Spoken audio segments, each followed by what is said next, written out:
Thank you for joining us. I'm Lori Angel, founder and president of Universal Health Solutions, a local nonprofit working to help the community understand ways to nurture health and wellness. Tonight, we are pleased to present the timely webinar about staying healthy all year long with Dr. Andrea McSwain. This event has been generously sponsored by Designs for Health. We will have time for questions and answers at the end. With that, I'll hand it over to begin. Well, thank you for having me, and I'm so excited to be here. I see some people have muted themselves and taking their pictures off the screen, but I'd love for you to, to see you. And obviously, we have a chat, which is a great component in Zoom, so feel free to chat. My name is Dr. Andrea McSwain, as you probably know, and I am the founding physician at the Michigan Center for Holistic Medicine. We now have 4 locations, which is really amazing. And we have a very holistic team. So I think I'll just say another minute about like the Michigan Center for Holistic Medicine, and I kind of take each word. So Michigan, we're local. We want people to have local care. We don't want to have people have to drive hours. We want them to be able to receive medicine. We want to be part of people's communities. Center, we offer so much more than just one approach. So we offer really, we have a medical doctor who's an integrative cardiologist. There's 3 in the state of Michigan. We're very excited to have Dave Johnson with us. We have naturopathic physicians who offer a really wonderful perspective on medicine as well. And we have integrative osteopaths who use their hands and their minds to help serve people. We also team that together with estheticians who look at skincare experts, in the skin being the largest organ in the body. We have a fantastic supplement line to serve people, and we also have community activities. So I think there's other things we offer, but I sometimes call us the big box of integrative health, because we're like Home Depot. You need not just the plant from the garden room, you need the hose, you need the soil, you need the shovel in order to make things happen. And so that's how we look at that. Holistic, I think I've explained that, and medicine, because we offer medicine.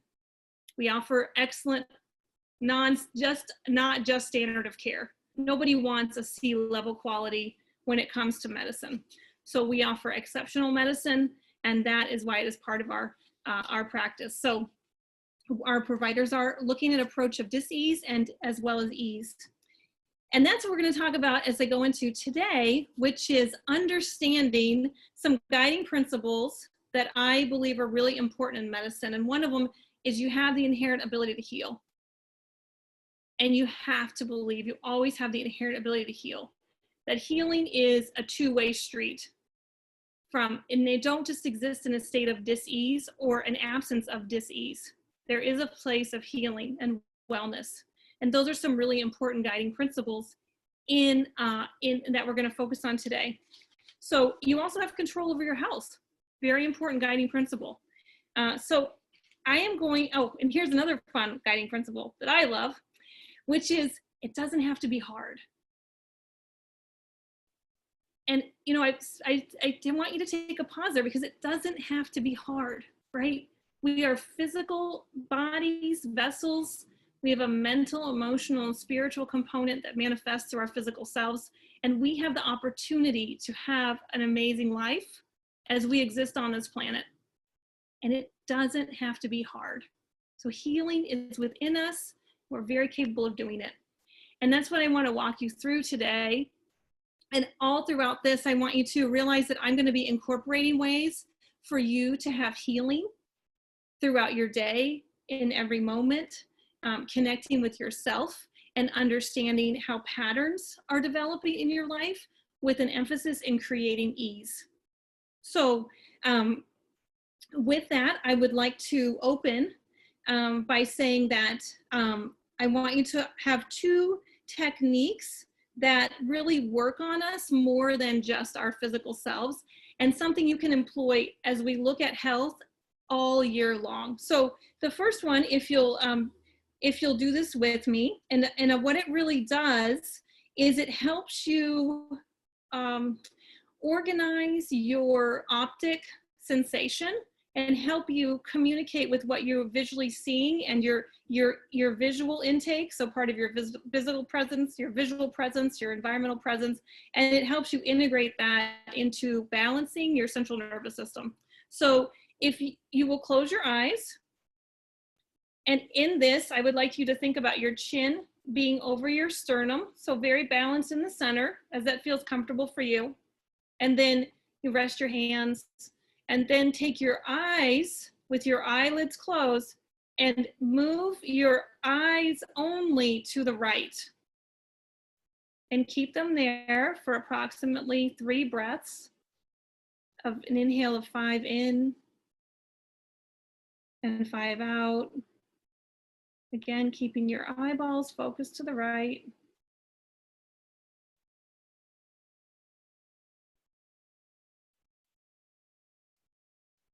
And when you're ready, on an inhale, move your eyes back to neutral or the center.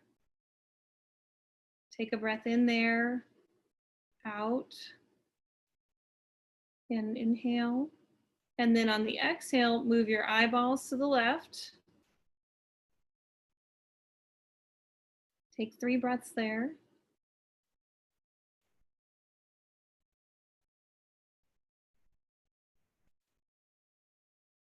And when you're ready on an inhale, bring your eyes back to central. Inhale and exhale. And when you're ready, open your eyelids. Now, what I have done for you and what you have done for yourself is you've moved the space at the base of your occiput, and you've changed the way that your optic nerve sees the world and how it expresses that to your smaller brain of your cerebellum and the spinal cord for the rest of your body. This is very nicely done laying down, and it's profoundly relaxing. So the next exercise I would like you to do is I would like you to think of a release. And so we're going to start actually thinking about, in the palms of the hands, we have a web, and it's a fascial web. And when we think about that fascial web, we can start to just feel how the hands will inherently feel more natural in their ability to open. And so you can just think of your hands and how they might have a gentle relax and a release, and then a spreading of this web, a releasing of this web, a releasing of the tension, and an expansion of the hands. And then you can think about the web that also exists as the same structure in the base of your foot, which is the plantar fascia. And that is a web that you can think about and start to feel in your foot, and then just start to feel that web sort of stretch and expand and allow for opening. So these are 2 exercises that I really want you to understand are trending you more towards a place of ease. So doing these and connecting with these ideas are very simple ways throughout the day to come into a physical space that also allows you to have a relaxing space. So I'm glad that I could offer those to you. And now I want to talk a little bit more about our subject matter at hand, which is staying healthy all day long, all season long, all year long. So understanding that we are looking for patterns. Excellent medicine looks for patterns, and that is a good clinician and it's a good patient. So I want you to start thinking of, what times of the years do you say, this is my season for, or I always get this? Allergies, bronchitis, sudden weight gain. I always gain 5 pounds in the winter. I get bronchitis in the fall, pneumonia. You know, who else do you hear this in your family, that they're hospitalized, that they're on steroids, right? That they can't get off the couch, right? Or they might have seasonal affective disorder. So when do we start just saying that this is our pattern? So first we have to pattern recognize. Are you saying to yourself, oh, I always get this time of year? Because if you are, you're like several of my patients that start saying like, oh, it's the fall, I'm gonna feel tired, right? And the shift is saying like, it's always going to happen to me versus recognizing a pattern. So I had a patient who had received, she attributes it to receiving a flu vaccine. She's a 35-year-old patient. This is a few years ago, and she started recognizing she was developing bronchitis, but she didn't actually know she had bronchitis the first year. She just knew she was up at night, exhausted, coughing throughout the night, and then and so she didn't even recognize the pattern of having this discomfort, this dis-ease. But then she recognized it, and then she looked at ways to treat it. And a lot of times when we're sick, we don't necessarily know how to treat something. So eventually found something that worked really well, very clear for her to help her. And then this person decided to make this supplement, this herbal supplement, which is a bronchial clear. It's a very good herbal treatment for bronchitis because it's time-based and it's just very healing. And to make this available ahead of time, because things like bronchitis can be recurrent. And so having this treatment ahead of time and available to this person, when they first started noticing symptoms, they then were immediately able to address it. So the second time they had bronchitis, it was shorter. The third time they had bronchitis, it was shorter. And then they didn't have it a fourth time. And then they went years and years and didn't have it. So when you start looking for your pattern, first of all, what is the message that you're saying to yourself? Because that's really important. I always get this. And it might not just be seasonal, but we often find that people do have seasonal patterns, especially in a place as severe as Michigan. I'm from Phoenix. We don't have patterns. We have hot, where you wear a tank top, and then in the winter, you add a sweater to your tank top, and that is your seasonal change. But here is very dramatic, and maybe I was, as an outsider, a little more unfamiliar with the seasonal changes that people who live here experience, which is very dramatic segments. Like, if mostly people in here are women and you change your wardrobe, right? You change your closet. And I had no idea you did this. And then now I do, because I get cold if I don't change out of my summer stuff. But you get my point, right? And so when you do a lot of seasonal changes, because the seasons here are quite dramatic. And so with the seasons, what have we adopted as the norm for occurrence, right? And I'll tell you what I hear some things too is the Michigan 10, which is the winter weight people accrue from being sedentary. In the winter, the Michigan 10. And I think that I was kind of struck by that, because when you look at that as a principle, and then you look at the concepts around some of the other ideas in Michigan, which is like the summertime, what do we get strength out of in the summer, which is gardening and being outside all the time. And so people think, well, in the winter, I'm sedentary, and in the summer, I'm active. So it balances itself out. But that's actually not true. It's actually an idiom of medicine that it takes 3 times longer in a place of sedentaryism to reestablish where you were. So if you're spending 3 months in the winter being sedentary, you have to have a 9-month summer of activity, right?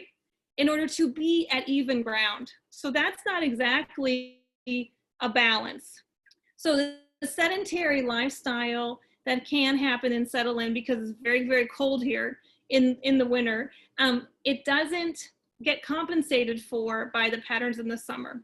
So that's definitely a seasonal trend that I find in Michigan, and there is a misnomer to that. So people often gain weight. Another thing people say is, it's fall time, it's Halloween coming, Thanksgiving, Christmas. You kind of lose my inhibitions on eating in uncontrolled fashion, because I only get these available to me once a year, right? This food I only get to have my grandmother's divinity and Christmas. So I will, gobble that down. And then there's just this pattern of craving, holiday cravings that come on, or, people fatigue. There's a lot of stress during the holidays, and then they add food, think, well, I'll just lose it in the new year, right? I'll start again in the new year. But that's something that I think is also very pattern developing. So I want you to think about, and maybe you could spend a minute writing down some of those things that may have resonated with you. I always get a UTI in April. I always get a rash before spring break happens. You know, I think of where people talk to me about their patterning, and I know that most people have some pattern. I always get the mold, right, in the change of season in the fall. I always have to use an antibiotic for that, or I always get stuffy, or the furnace dries me out. I always get drier in the winter. So I have some others, but those are some things because we want to recognize the patterns at first. So if you want to spend 2 or 3 minutes, or not even that long, writing things down.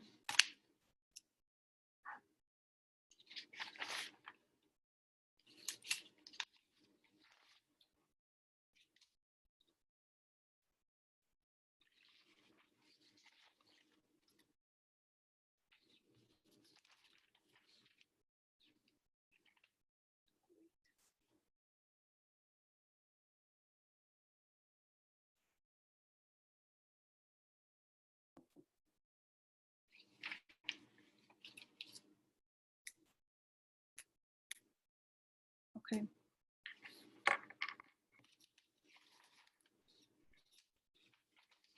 So as well, in the spirit of looking at health as a two-way street, if you will, or ability to change, I also want you to write down the patterns or the things that you always say at the time of the season, like, yay, I get to go swimming, or I get to go on a hike, or I love when the fall colors come, or you know, I get to see my grandchildren at Christmas time, and that always fills my heart because they live somewhere far away. Or, you know, what are those places as well that are patterns that you have all in the seasons? And maybe you might want to indicate what season falls, you know, you know, winter, summer, spring, you know. So what are the patternings that are also very ease producing?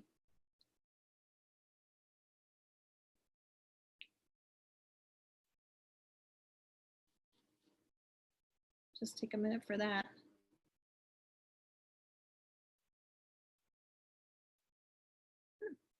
So when we recognize patterns, we start recognizing how the subconscious mind comes into play. So when people tell me I'm always get sick in September, I'm fairly certain that they will until they start changing that mindset to look at, well, what happens in August, or what happens in the beginning of September, or what are the triggers that create that place of disease? On the same hand, what are those triggers that create that place of well, let me talk about that. So when we change, we can first, we have to recognize patterns, and I'm going to emphasize recognizing patterns that are abnormal, that that trend us towards a place of disease. And then when we accept going from dis-ease to ease, we start looking at what are the triggers that bring us into a place of disease. So how can we create ease before we have that problem? So I'll give you kind of a bigger example, which is, you know, some people get seasonal migraines, right? They always get a migraine whenever, right? They always get a migraine when this happens, or before their period, right? That's another pattern that people develop. Oh, I always get a migraine before my pattern. Well, what are the things that trigger the migraine if we know it's a hormonal situation, right? Or we know it's contributed by a seasonal situation. I'm trying to cross examples because I feel like I want to stay with seasonal, but oh, so let me show you this one. Actually, I'll get a migraine when there's barometric pressure changes, right? I always get a migraine when the pressure changes. And so it's like, okay, well then what do you do ahead of time knowing that there's going to be a barometric pressure change? Do you go to bed earlier? Do you make sure you get a lot of protein? Do you avoid foods that are triggers for you? So how can you know that something might be happening, and how can you start removing triggers so that it doesn't stack the deck? Definitely a guiding principle is I don't think there's just one state of dis-ease that turns the light switch on. It's a dimmer effect where you get to a place of threshold where you can't tolerate something. And so that dimmer effect comes from adding triggers, from stacking the deck. So if you're looking at barometric pressure changes as causing pain or headaches, migraines, that's probably not going to change, that the barometric pressure is going to happen, right? The seasons are going to change, the pressure is going to change. But what are the other things that are triggers that make that happen?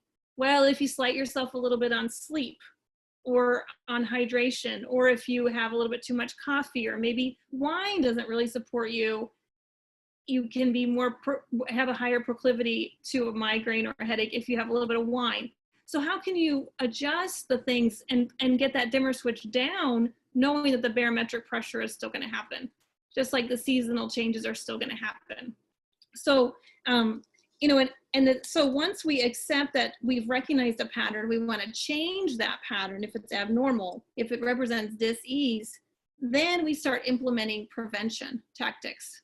We start making it easier for us to succeed and remove the dis-ease. So, and that's why I brought up that patient who had the bronchitis. They recognized what it was. They worked to reduce the problem. They recognized the pattern sooner, and eventually they were able to taper that bronchitis out of their repetitive occurrences. So I think that's really important. Let's see. I want to just look at kind of a fun, so I want to talk about basic tips to grow stronger. And I think that these are really important points. One of them is to thermoregulate to combat fatigue. So kind of doctor talk sometimes, unfortunately. I can't always get out of it. But it's also important to hear these words sometimes. So thermoregulating to combat fatigue. Well, people get tired, and they get tired sometimes because they get cold. And it definitely happens in the winter. I mean, we talk about seasonal affective disorder, but I'm actually talking about how can we regulate the temperature. And you know people, or you yourself may occur where you say, I always get bone cold in the winter, or I can't get warm in the winter. Because I hear it a lot in the winter, and I think, oh, that must be miserable to be bone cold. Like, that is a miserable place to live. And I wouldn't wish that on anyone. And I want to tell you that there are a few things that you can look at if you feel that you're starting to be fatigued just from the weather alone. So a healthy person can thermoregulate. And if you look at these young kids who jump in the lake, no matter how cold it is, you're like, ah, like it makes you cold just to like think of it. You're like, oh my God, that's so cold. How do they do that? And then you think, oh, I used to do that. Right? I mean, I remember my transition from jumping in the water to laying on the beach. Luckily, I've transitioned back now to jumping in the water and sometimes falling in the water if I'm on my paddleboard, but you know, I'm not going to tell anybody that because, you know, of course I'm a great paddleboarder. No, just kidding. So anyway, thermoregulating is really important to tell you how you're doing. And oftentimes when people have thyroid problems, it's very telling that they get bone cold because they have a thyroid disorder. So sometimes there's very much a hormonal problem that's going on. There can be, you know, other issues that make people bone cold, but by and large, you can still work on it with these techniques, because when you get cold, you don't feel good. You make yourself more susceptible. You know, there's always that argument, which I think is interesting, like, just because you got cold, does that mean you're going to get a cold? And I think just the answer is, if you get cold, it's harder work for your body. And it means your body has to work harder, and that's a stressor. And when you have compounding stressors, you have immune suppression. So can getting a cold or being cold, can it contribute to you having a cold? Yes, because when you get cold, it takes a lot of work to get warm, or it suppresses your immune system. So you want to stay warm as best you can, or you want to work to learn how to be able to adapt and have your core stay warm. So one thing is, some simple ones, a sauna. That's like a no-brainer. That's not even you working. A regular walk, a daily walk. I have been blessed by able to do 4,000 home visits throughout the state of Michigan, which, including in the winter, I would go from my car to someone's super warm house and back to my very, very cold car. And sometimes I would see people, sometimes I would see these 80-year-olds and like, well, can you hurry up? Because I have to go for a walk. And I'll be like, sure, I can hurry. And I'm so glad you're going for a walk. And they would be really fun because, one, they were telling me, you know, I got something to do, which always made me very happy. And two, that was a walk. And I would see people taking 3-mile walks daily, day in, day out. These are hardy folk. I couldn't believe it sometimes when I would see people what they would walk in, kind of like postal workers, right? Rain, sleet, or snow. And while I'm not exactly recommending everybody go out in the worst of conditions, it is a very telling example of how people in any age can be able to endure temperature, and that is very important for their overall well-being. So there are some things you can do, and one of them, I call it the mitochondrial shower, but thermoregulation comes from the battery of the cell. So how we regulate temperature comes from the mitochondria. And if you've heard that word, it really is the battery of the cell. And so you want the mitochondria to be strong for many reasons. One, you want a strong battery in your cell. You want to make energy. And two, when you have sick and dying mitochondria, you have abnormally replicating cells. And that is a big component of the metabolic disease of cancer. So, I often look at lifestyle modifications, I look at herbals, I look at nutrient support, but then I'm looking at medicine. And I look at people who have cancer, and I want to prevent cancer in people. And I want people to know ways that they can prevent or reduce cancer and understand that. So when we talk about something very small, we're not necessarily talking about the smallest, how do I say this? We're not necessarily talking about something benign or something useless, right? It's that day in and day out that you do that builds up your reserve, that makes you stronger, more capable. And understanding that mitochondria and the battery of the cell and ways you can do to make that stronger, very, very helpful. One of them is, I call it the mitochondria shower, which some people might call it a Navy shower, but the reason I try to distinguish it from a Navy shower is a Navy shower is very, I think, very shocking and very painful. And also I think people try to explain a hot, cold shower and they make it very dramatic, because I work with people who are struggling with dis-ease. So I actually try to make things easy for them to succeed. And so the goal for a mitochondrial shower is you have your normal temperature, and then you take it for, I don't know, 5 minutes, whatever. And then you get warm from being in the shower, and you lower the temperature a little bit.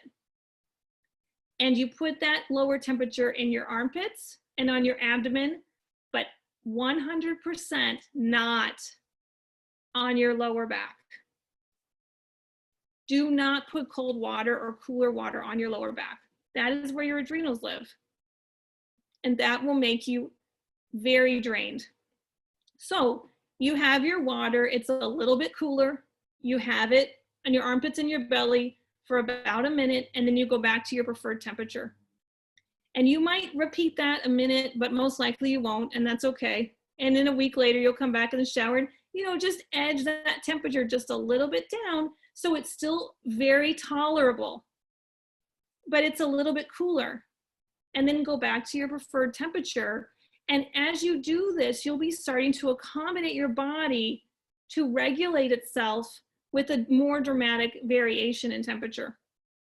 This will make you hardier folk, because your mitochondria will be challenged in a healthy way. Now, some people will do like a Navy shower, or they'll encourage you to jump in the lake, these things, and don't do that. It's a bad idea, because it's too cold and it's shocking. And when you don't feel good, you don't want to shock your system, because you don't want to lose reserve, right? When you're working on building your whole life, you want to have enough reserve. And you can do that in your body, and you have to have reserve in order to sometimes be able to expend it. Because the people who don't have reserve, they lay on the couch exhausted because they do something and they're exhausted and depleted.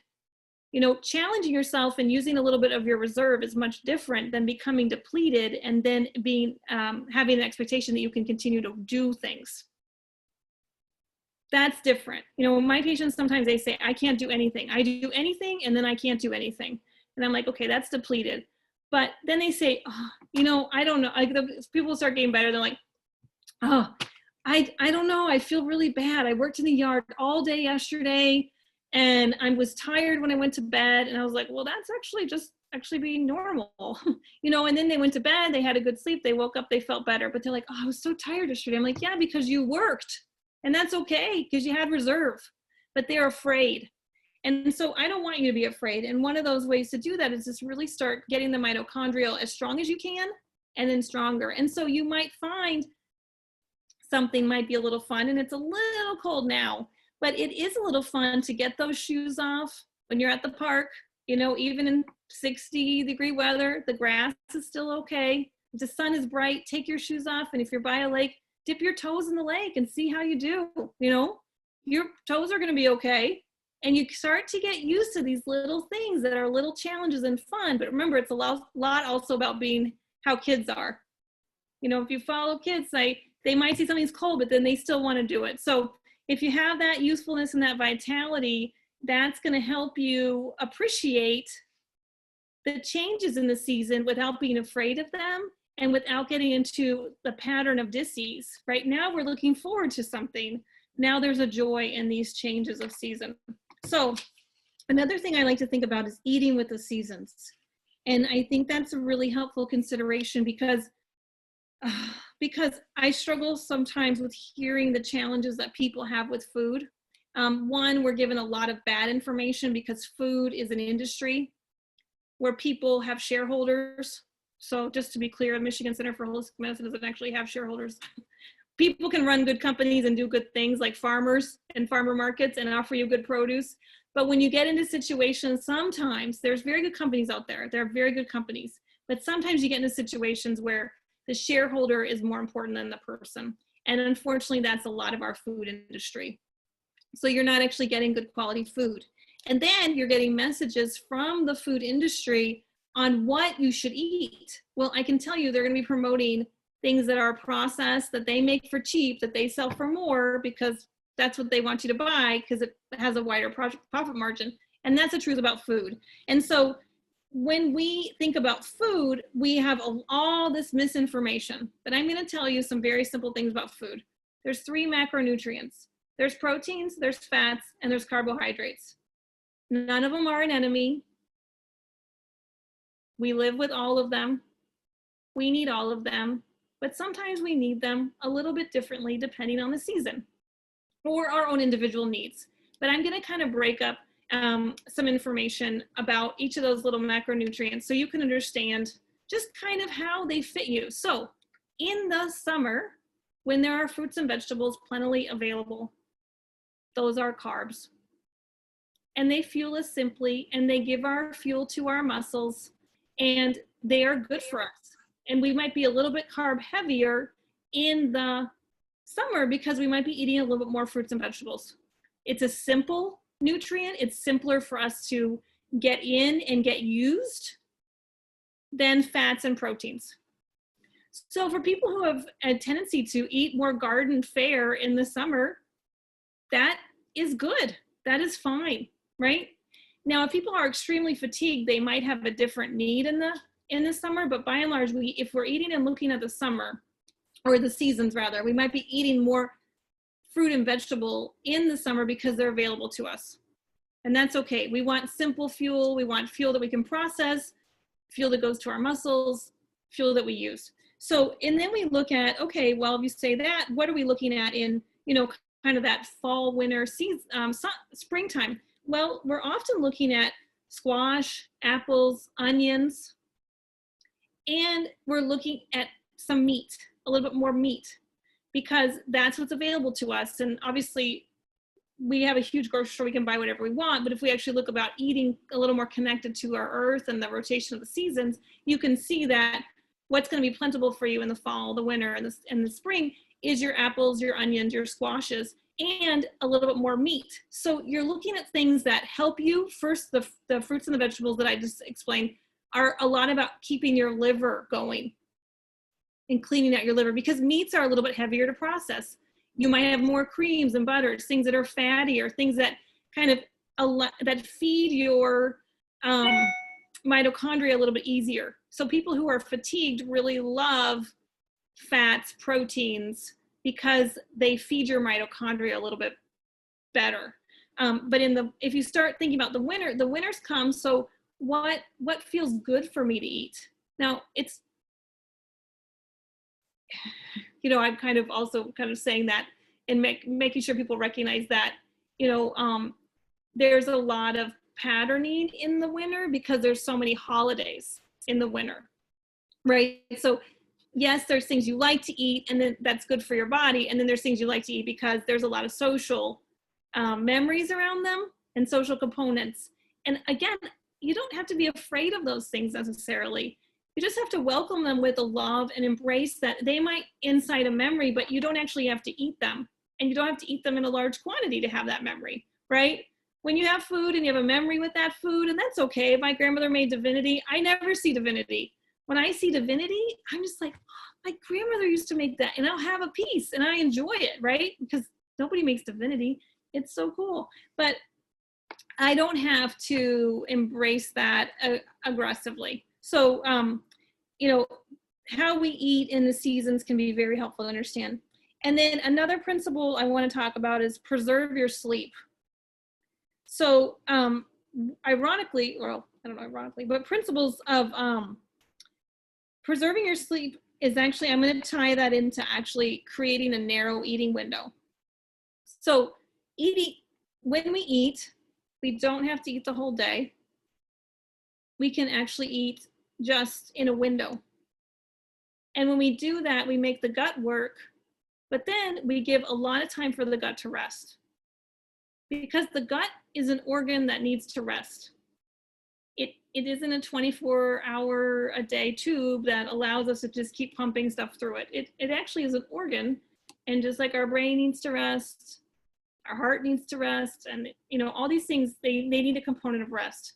And when we talk about preserving your sleep, which is so important as seasons change, and that can sometimes be people need more sleep or they're taxed, you know, you have to preserve your sleep in order to have better reserve and do better as seasons change. And one of those ways is to actually eat away from when you go to bed by 3 hours.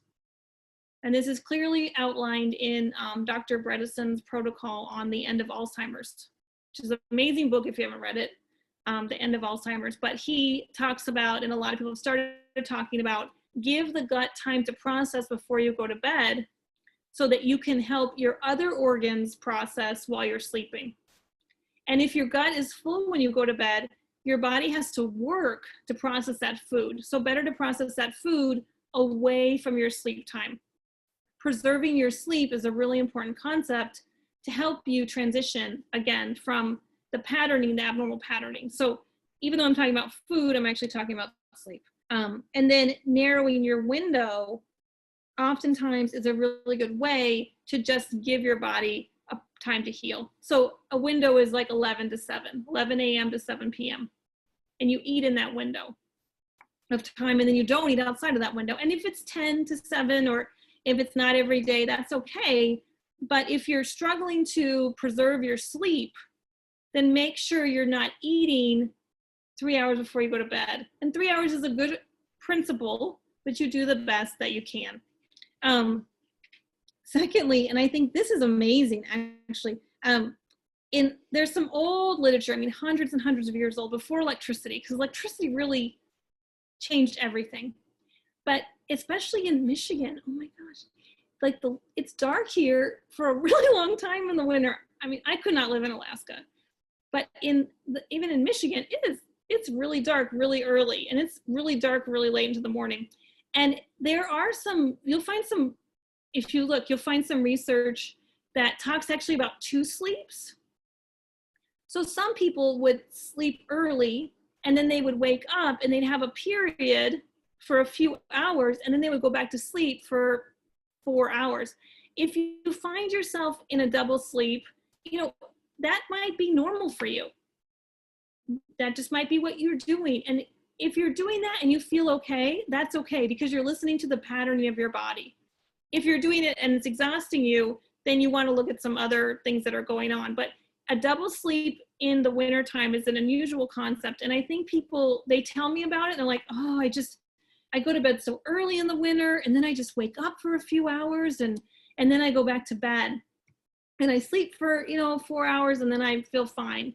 So because it's a very extreme thing to be in dark for so long. So if you have that, it's okay. And it's a concept of how to preserve your sleep, because a lot of times we'll say, well, maybe I should go to bed later, and then, they try to do all these things. But if you actually just recognize that that's a pattern related to winter, related to not seeing the sun, very much. It's okay. Now, I don't want to confuse that with what I call adult potty training, where you actually just get up, your mind wakes up, and you're like, oh, I woke up, I should get up. That's actually potty training yourself and changing your habits at night. And that's a horrible way to potty train. So don't potty train yourself that way. Instead, be like, well, just because I woke up doesn't mean I have to get up. And people start to realize that they've been getting up just because they woke up, and that their void isn't really of significant amount. And then they change, and their body says, oh, I don't have to wake up to get up, so then I'll stop waking up. And when you preserve your sleep, because people say, well, I just get up, go to the bathroom, and I come back. And I'm like, you woke up, you had mental stimulation, you probably had a light, you did an activity, you returned to bed. Like, you have disrupted your sleep. That is fatiguing. Preserve your sleep and have better reserve. So this is something, so don't just get up because you woke up. And I have people who get up every half an hour, and it's like, you got up 8 hours, 8 times last night. Like, how much urine are you making? I mean, you have to wonder, right? Like, that's a huge amount of urine, like not really human amount, right? So it's just a pattern. It's not a physiologic state. And, that's different. You can also kind of, not incorporate fluid before you go to bed, which is fine too. But I'm not really talking about that. I'm just talking about patterning at night so that you preserve your sleep. Because if you have a solid 8 hours, and 8 is, fluctuant. Some people need 7, some people 9. I totally get it. But whatever you need to feel rested, you don't want to interrupt that throughout the night. Okay. And then another really important tip to grow stronger throughout all the seasons is, well, I like to think about the idea of building the pump. So there is an internal pump of the body. The body is a pump. And as a physical medicine specialist, to talk to you about the pump of the body is like my favorite thing to talk about, because when your body's pumping, it's amazing, and everything has a pump. So we think about the heart, we think about the lungs, we think about the muscles pumping, the arms pumping, but actually the fluid, the cerebrospinal fluid around the brain is the pump. It is the pump that permeates all the cell motion, the tissue healing, everything, the pump. So how can you activate the pump? And that's really important when you're struggling with something, a place of dis-ease, or when you're working to find a place of ease, because a lot of times people think about the pump and they think about exercise, something grueling and painful and horrible, right? And also people don't feel good. They feel kind of zombie, or they get into a depression and they just like, the clouds come, they feel dark, they don't want to move, or they've not been moving. And so the pump just kind of slows. And remember when I talked to you in the beginning of the session about, first of all, just feeling the web of your hands, and just feeling your hands extend by the extension of the web, that connects you to your pump. And then connecting with your feet. So you might not even be moving per se, but you're connecting to the inner pump of your body. And then you might start breathing, connecting that flow of breath. And then you're just starting to resonate with motion, the inherent motion that's inside of our bodies. And then when you connect to that pump, you start moving inside. The fluids move, the tissues are moving, those micro places are moving. All of a sudden, maybe the macro places start moving. It's like, okay, you take that big releasing breath and you're like, I'm going to move forward. So there's really a great place to activate the pump to continue on with that inherent ability to heal. So, and because often how our mood, right, our mood is doing is so actually kind of dependent on the weather and the seasonal changes, especially in a place that has some severe weather conditions like Michigan. And so it's really good to recognize that the pump is within you and it's not necessarily connected to the weather report. And I have to tell myself that, right? Because it's so easy to be happy on a beautiful day. The sky is blue, or there might be a little cloud here or there, but man, when it's dark it's gray and you haven't seen the sun, sometimes 2-3 days. It's like, oh, but you are not the weather, right? So how do you build that pump on the inside to get that movement? So that's another really important tip to grow stronger your whole life long. So, oh good, so I want to just talk about kind of a reset and release, because I've talked about a few others, but this one I love. It's super easy. Again, I'm talking about kind of connecting you to the pump of the body. And so basically what you do is you cover your eye with both hands, one eye, and then you look into that eye, and you look through that eye into those hands, and you make sure you see you really want a lot of black. So you want a lot of dark, and then you focus both eyes into that eye patch. Take some breaths. And when sometimes you feel that really cleansing breath, and then you bring your eye back to the center and then release your hand, and it will reset you. And then you do the other side and you find that dark space. And you bring your eye focus back to the center and then release your hand. And when you're doing that, that helps you cleanse and heal. And what it does is you actually start changing your daily patterning into, what are the things that I do that help me find a place of ease? And in those 3 simple exercises, you always have your hands, right? You always have your eyes to cover and such. So you can implement these things so simply, but they really go to the core of healing. And that's really what we're talking about today, is how do we find a place of health, and how do we recognize when that place of health is being challenged? Yes, it's with the seasons, but the seasons are patterns.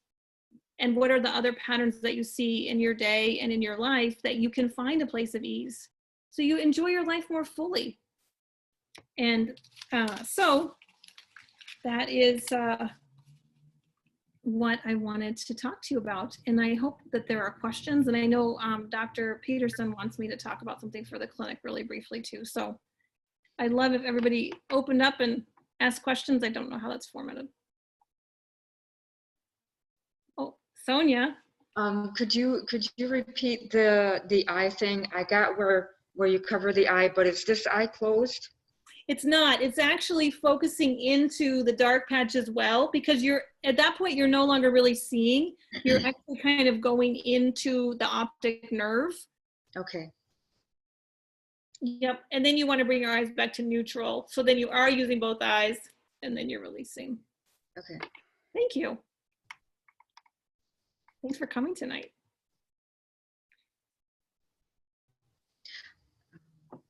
I not necessarily related to anything specifically that you talked about, but it's kind of a seasonal question.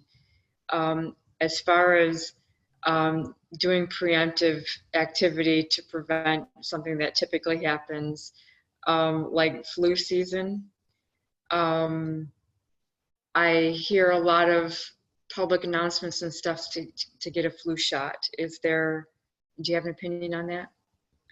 Well, yes. And if this is off topic, that's okay. But if anyone it's a question and you asked it, so I think it warrants discussion. First of all, your body is your temple. It's your place to live, and it's your choice to make. You have control of your body. And so when you have to look at a vaccine, you have to look at strains.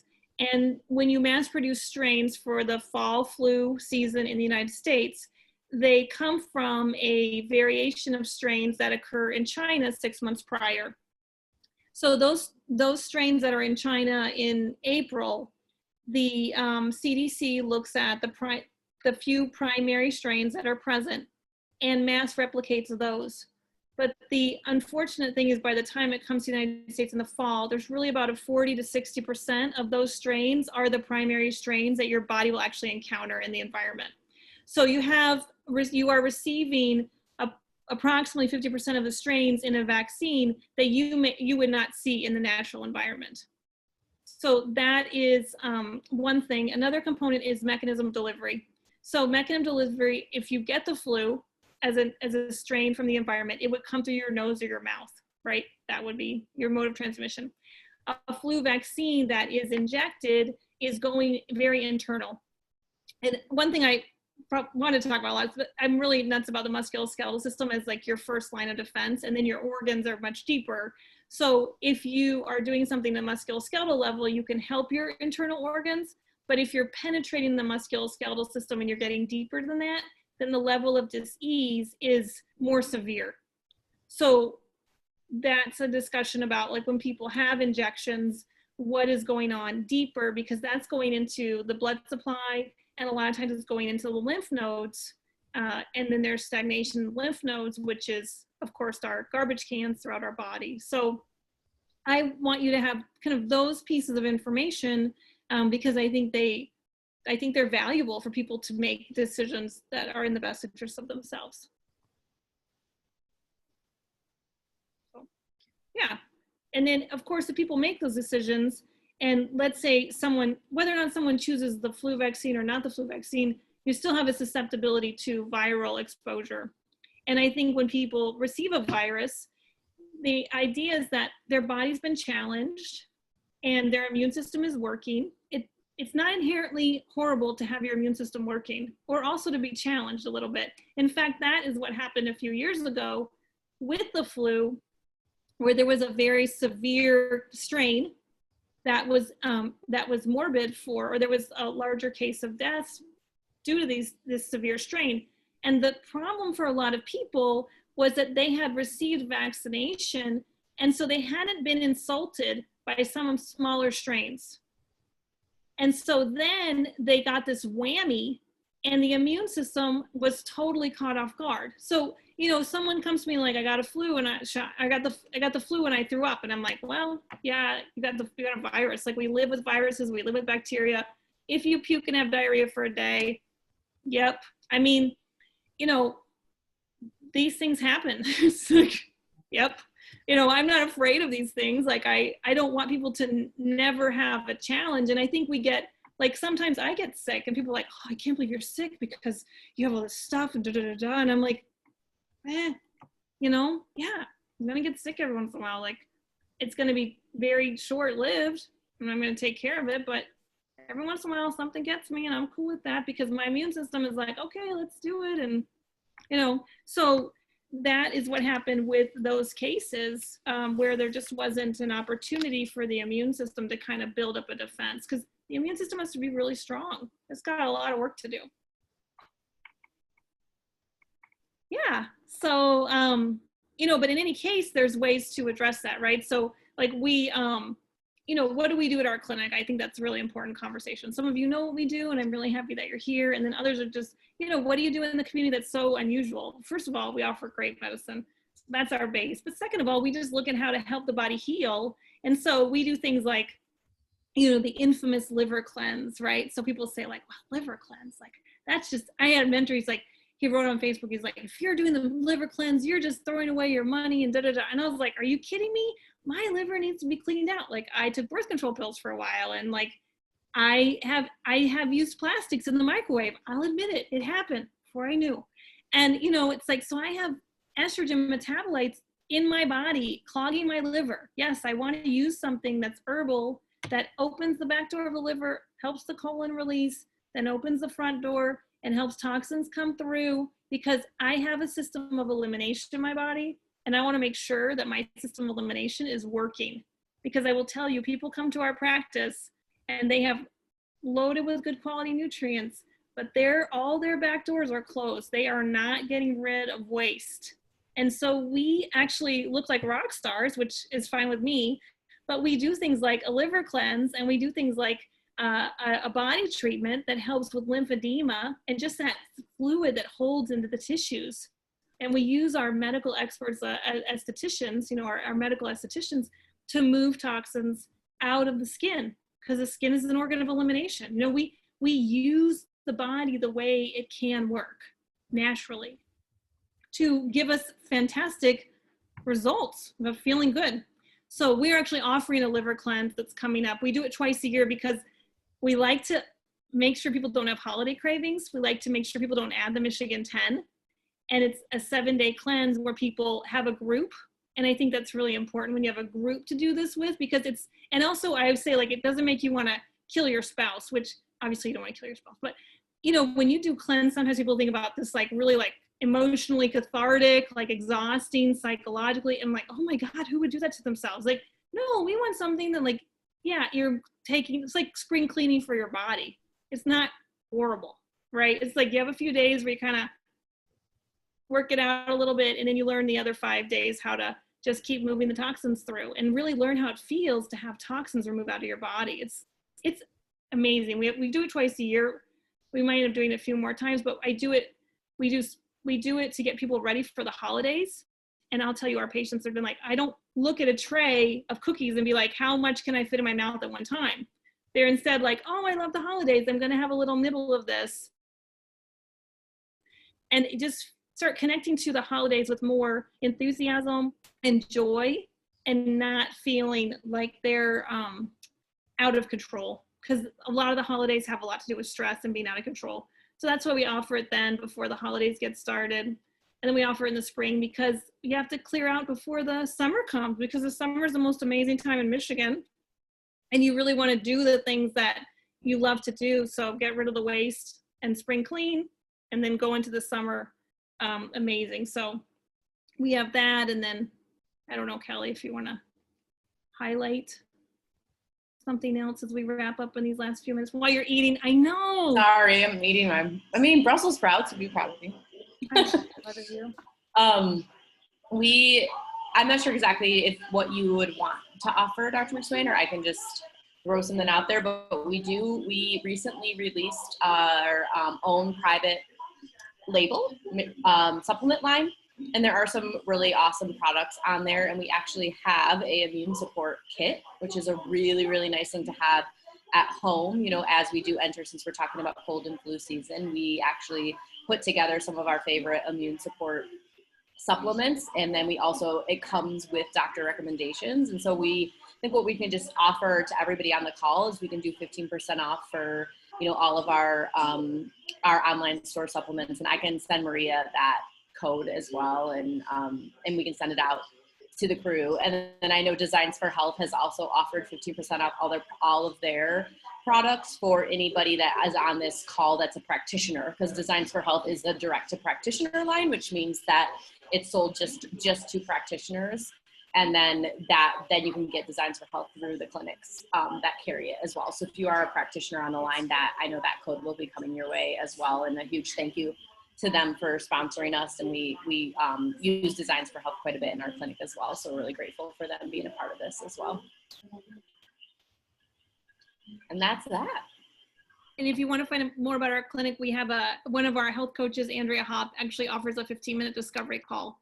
And she talks about what really fits you and what your needs are, and, you know, just make sure that you have an understanding of what you need and how we can serve you through the clinic. And she knows our clinic very well. She knows what we offer. And so it's just a really nice way to get a lay of the land from this really sweet, compassionate lady who's really interested in helping you get better.